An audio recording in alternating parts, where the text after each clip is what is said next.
कालू कौवा एक साइंटिस्ट होता है। वो रोज नए नए प्रयोग करता रहता है। एक दिन वो एक प्रयोग कर रहा होता है जिससे कि वो कभी बूढ़ा ही ना हो और हमेशा के लिए अमर हो जाए। आखिरकार ये अमर होने की दवा बन ही गई। अब मैं इस इंजेक्शन को लगाकर हमेशा के लिए अमर हो जाऊंगा। इतना बोलकर कालू खुद को इंजेक्शन लगा लेता है। तभी देखते ही देखते वो अचानक से बूढ़ा होने लगता है। अरे ये क्या हुआ? इस दवा ने तो मुझे अमर करने की बजाय उल्टा बूढ़ा ही कर दिया। अब मैं क्या करूंगा? शायद गुरुजी इसमें मेरी कोई मदद कर सके। एक काम करता हूँ, मैं उन्हीं के पास जाता हूँ। कालू कौवा अपने गुरु साइंटिस्ट के पास जाता है और उसे सारी बात बताता है। गुरुजी, गलत दवा लेने की वजह से मैं बूढ़ा हो गया। मेरी मदद कीजिए, मुझे फिर से जवान बना दीजिए। बच्चा, ये काम इतना आसान नहीं है। अगर तुम्हें पहले की तरह होना है तो तुम्हें किसी पक्षी का खून अपने शरीर में भरना होगा। अब तुम सोच लो, क्या तुम किसी पक्षी की जान ले सकते हो? अरे किसी की जान लेना मेरे लिए कोई बड़ी बात नहीं है। मुझे सिर्फ अपना सोचना है। मैं अभी किसी को लेकर आता हूँ। लेकिन तुम किसका खून लोगे? अरे खून लेने के लिए है ना मेरी पत्नी। मैं अभी उसे लेकर आता हूँ। इतना बोलकर कालू कौवा सीधा अपने घर अपनी पत्नी टुनटुनी चिड़िया के पास जाता है। अरे क्या हुआ? आपकी तो उम्र बढ़ गई, ये कैसे हुआ? ये सब एक गलत एक्सपेरिमेंट की वजह से हुआ है। अब मुझे अपनी बॉडी का सारा खून बदलना पड़ेगा, तभी मैं ठीक हो सकता हूँ। उसके लिए मुझे तुम्हारी जरूरत है। जी, मेरी जरूरत? मैं आपकी क्या मदद कर सकती हूँ? अपनी जान देकर तुम मेरी मदद कर सकती हो। मुझे तुम्हारे शरीर का सारा खून चाहिए। नहीं नहीं, ऐसा मत बोलो। हमारी एक बच्ची भी है। अगर आपने मेरी जान ले ली तो हमारी बच्ची का क्या होगा? ज्यादा बक बक मत करो। तुम क्या चाहती हो कि मैं हमेशा ऐसे ही बूढ़ा बन कर रहूं? उससे तो अच्छा है मैं तेरी जान न ले लूं। चलो, तुम मेरे साथ चलो। तभी कालू कौवा टुनटुनी चिड़िया को जबरदस्ती अपने साथ ले जाने लगता है। ये देखकर उसकी बेटी सुनहरी रोने लगती है। नहीं पिताजी, नहीं, ऐसा मत कीजिए। मैं माँ के बिना कैसे रहूंगी? मैं अपनी माँ को नहीं ले जाने दूंगी। तू रुक अभी, पहले मैं तेरा ही इंतजाम करता हूँ।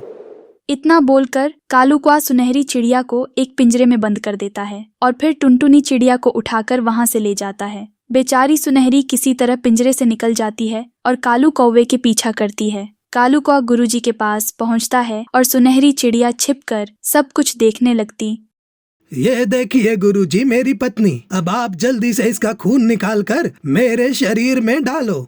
अरे कालू, ये तुम क्या कर रहे हो? अपनी ही पत्नी को मारना चाहते हो? नहीं नहीं, मैं ऐसा नहीं करूँगा।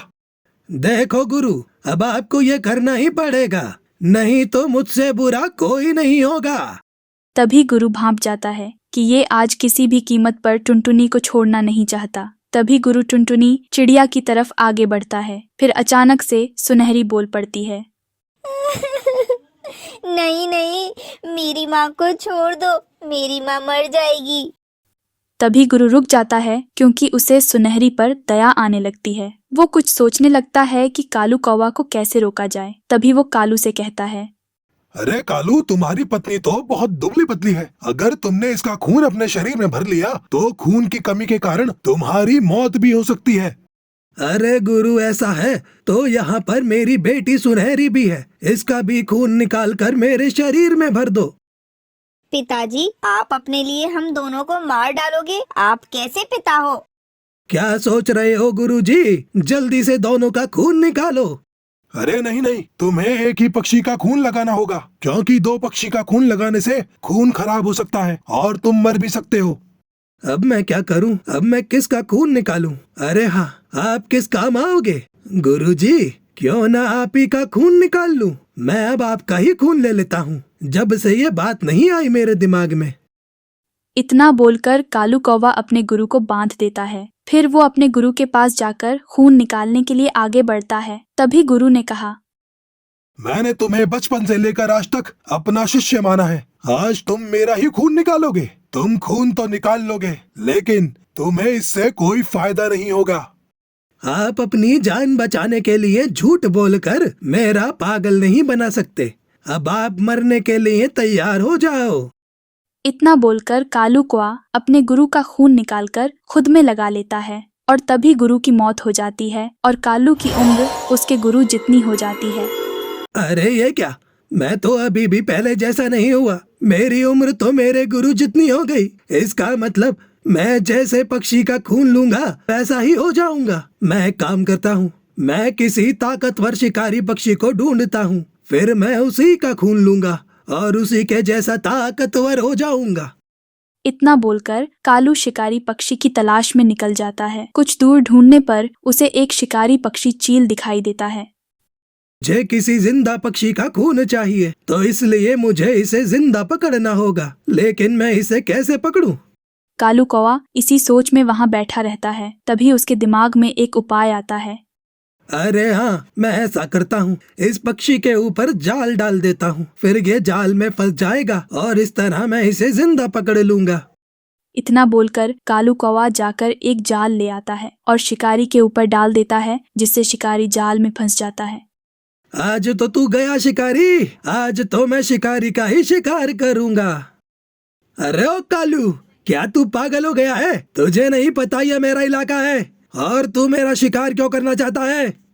ये सुनकर कालू कौवा उसे सब कुछ बता देता है कि उसके खून से वो जवान हो जाएगा, इसलिए अब वो उसका खून निकालने वाला है। देख कौवे, तुझे मेरे खून से क्या फायदा होगा? इससे अच्छा तो तू कोई और पक्षी ढूंढ ले।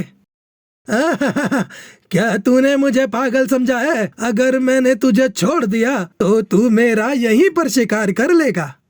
तभी कालू शिकारी का खून निकालने के लिए आगे बढ़ता है। फिर शिकारी उससे कहता है, अरे अरे कालू, मैं तो तेरे फायदे की बात कर रहा हूँ। अगर तू मेरी बात मानेगा तो इसमें तेरा ही फायदा है।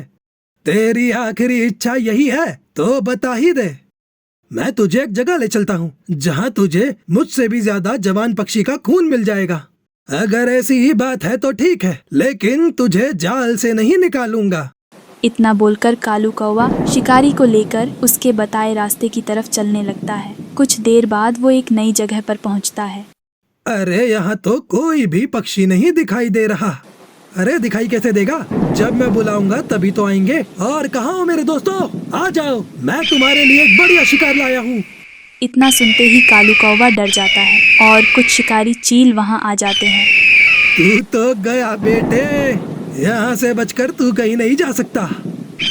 तभी शिकारी चील उस पर हमला कर देते हैं और कालू कौवे की वही मौत हो जाती है। इस तरह कालू कौवे को उसकी किए की सजा मिल जाती है। तो देखा बच्चों, बुरे कर्म का फल हमेशा बुरा ही होता है। अगर आपको हमारी कहानी अच्छी लगी हो तो प्लीज इस वीडियो को लाइक कीजिएगा और हाँ, हमारे चैनल को सब्सक्राइब करना और अपने दोस्तों के साथ भी शेयर करना। मैं जल्दी मिलूंगी आपसे नई कहानियों नई सीख के साथ।